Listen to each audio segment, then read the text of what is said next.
Parashat Korach. Dieu dit à Moïse, parle aux enfants d'Israël et dis-leur qu'ils se fassent de génération en génération une frange au bord de leurs vêtements et qu'ils mettent un cordon bleu sur cette frange du bord de leurs vêtements. Quand vous aurez cette frange, vous la regarderez, vous vous souviendrez de tous les commandements de l'Éternel pour les mettre en pratique, et vous ne suivrez pas les désirs de vos cœurs et de vos yeux pour vous laisser entraîner à l'infidélité. Vous vous souviendrez ainsi de mes commandements, vous les mettrez en pratique, et vous serez saints pour votre Dieu. Je suis l'Éternel votre Dieu, qui vous ai fait sortir du pays de l'Égypte. Pour être votre Dieu, je suis l'Éternel votre Dieu. Chapitre 15, dans Bamidbar, les nombres. Aujourd'hui, nous allons parler de tzitzit, des franges que nous mettons dans nos vêtements. En réalité, nous disent nos sages, à quoi servent ces franges?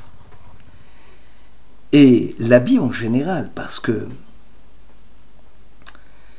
ce détail, mettre des tzitzit, mettre des franges aux quatre coins de notre vêtement, d'abord sur le plan esthétique, ce n'est pas beau, et puis surtout, ça n'a rien à voir avec un phénomène de mode. Les sages nous disent, il ne s'agit pas uniquement d'un habit que le juif doit porter, mais en plus, c'est surtout en souvenir, comme quelqu'un qui a peur d'oublier quelque chose et qui fait un nœud pour se souvenir qu'il a oublié les clés ou pour se souvenir qu'il faut qu'il aille à tel ou tel rendez-vous. Donc, le rôle des tzitzit, des franges, c'est srira, c'est uniquement se souvenir. Alors, qu'est-ce qu'ils doivent nous rappeler? Nous allons écouter le Midrash Tanhuma. Il dit, il utilise la métaphore de quelqu'un qui se noie, jeté dans l'eau, l'océan étant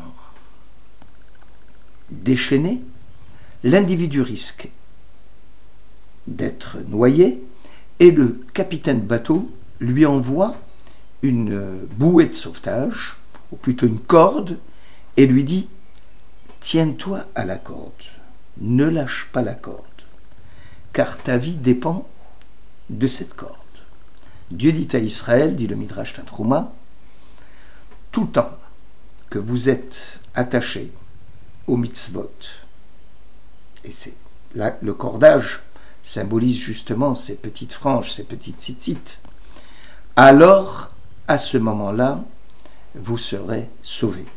Parce que les franges montrent l'attachement de celui qui risque de se noyer dans la nature et d'oublier Dieu, donc de rester attaché à Dieu.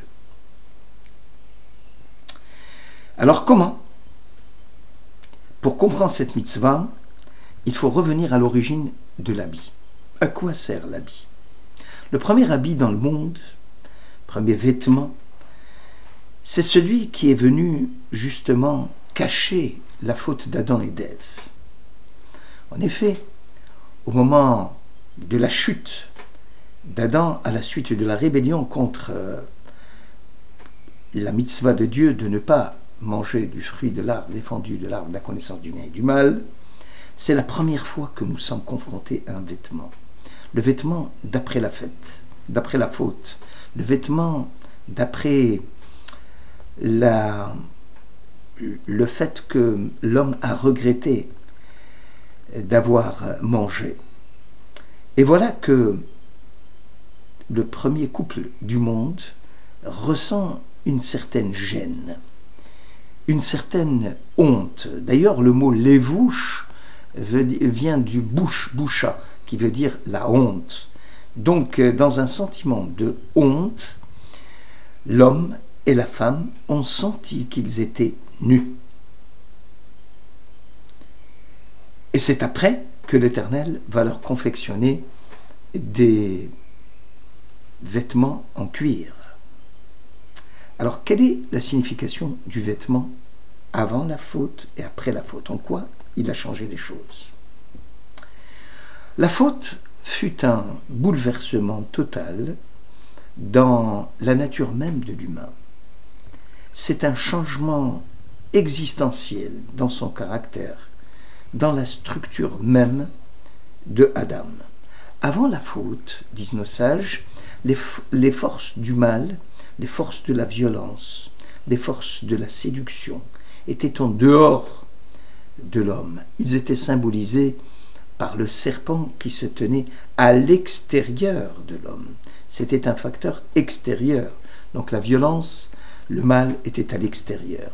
Le fait d'avoir consommé du fruit défendu de l'arbre de la connaissance du bien et du mal symbolise l'introduction du mal à l'intérieur du cœur de l'humain. C'est-à-dire que désormais, le mal qui était à l'extérieur fut cette fois-ci enfoui dans l'homme.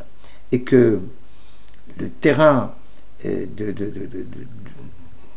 rébellion de l'homme contre Dieu est désormais à l'intérieur même de l'humain. Ainsi, il y aura les forces d'un côté de la vérité et celle du mensonge à l'intérieur de l'humain. Les forces morales et les forces de débauche. L'homme a perdu, pour ainsi dire, sa naïveté d'antan qui lui permettait de ne pas succomber au mal. Lorsque nous étions enfants, nous avions cette espèce d'incrédulité, cette espèce de naïveté qui faisait que nous faisions les choses d'une façon naturelle. On n'avait pas ces états d'âme qui sont superflus, comme dans le monde des adultes. Adam et Ève furent chassés eux-mêmes du jardin de l'Éden après la faute, et pour la première fois, en eux, s'éveille l'envie. Pour la première fois, ils ont commencé à voir le monde avec des lunettes d'envie, de besoin. Chacun voyant dans autrui un objet uniquement de satisfaction d'ordre sexuel. Les fonctions naturelles étaient désormais couvertes par la faute, par le péché. Ils ont eu honte de ce qu'ils venaient de faire. Ils ont eu honte de cette faiblesse qui les a amenés désormais à couvrir leur nudité. Le lévouche, l'habit, est devenu, pour ainsi dire, bouche à la Adam, une honte pour l'homme. Beged, le mot beged qui veut dire l'habit en hébreu, c'est en même temps begida qui veut dire la trahison, dans l'essence même de sa spiritualité et de son authenticité. L'homme est devenu boged, il est devenu un traître. Et donc il a honte, les vouches beged. Ce qui s'est passé ici avec le vêtement arrive toujours dans l'histoire des hommes. On a oublié à quoi servait le vêtement. Le fait de s'habiller aujourd'hui est devenu un culte en vue d'une démonstration personnelle, un culte en vue de se mettre en avant. La manière dont on se vêtit, la manière dont on met nos habits montre exactement quel est notre statut social.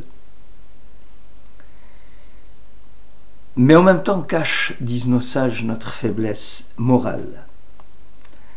Nous présentons comme une vitrine, nous nous réjouissons d'avoir un habit neuf, un habit moderne, sans nous souvenir que l'habit à l'origine, ce qu'il fut, c'est-à-dire cacher la honte, cacher la faute. Et justement, le but, la finalité du tzitzit, c'est celle-là. Ces petits fils en plus dans nos vêtements servent de signe, servent de remémoration à la vérité première qu'il ne faut jamais oublier, à chaque heure, à chaque minute. Il faut lutter justement contre la routine, contre le monde routinier. Le fait de regarder tous les jours le tzitzit, les franges du talit, fait actionner, stimule la mémoire, stimule la conscience. Ce stimuli doit amener par sa force à une forme plus juste de ce à quoi sert l'habit. Celui qui doit nous ramener à ralentir la course folle vers le monde de la matérialité. Celui qui va nous marquer une halte en disant mais dans ce monde il n'y a pas que prendre, voler les secondes, voler le monde matériel, mais au contraire, les yeux fixés, rivés sur le talit, rappellent la faiblesse humaine, rappellent que nous devons maîtriser les envies, les besoins qui sont à l'origine de toutes les fautes. Et de là, la belle métaphore de nos sages qui considèrent que le talit n'est rien d'autre qu'une bouée de secours qui vient nous sauver, parce que nous sommes noyés dans la nature, dans le monde, dans l'océan. D'ailleurs, le mot nature, teva, c'est la même racine que tovea, qui veut dire quelqu'un qui plonge, qui est perdu dans la nature. Nous sommes entraînés par les vagues de la matérialité, les vagues de l'envie qui nous amènent très très loin. Et heureusement que nous avons le tzitzit qui nous a été jeté par le grand capitaine là-haut et qui fait que dans le monde dans lequel nous vivons, et pour ne pas en être entraînés, on n'a qu'à nous accrocher à nous-mêmes, à ce talit. Et c'est cela ce que le texte biblique est venu nous dire et à quoi sert le talit.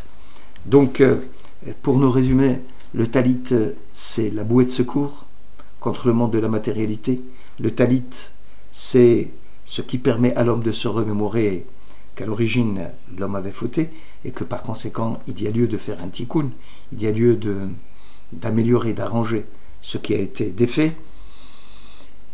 Et pour cela, vous verrez que dans le judaïsme, pratiquement, que ce soit Shabbat, la halte contre la course folle de l'homme, ou que ce soit le tzitzit, pour nous rappeler qu'il y a Se'u enechem ur'u, levez vos yeux et regardez ce qui se passe, pour amener l'homme à plus de justice, pour amener l'homme à plus de conscience de ce qu'il est véritablement.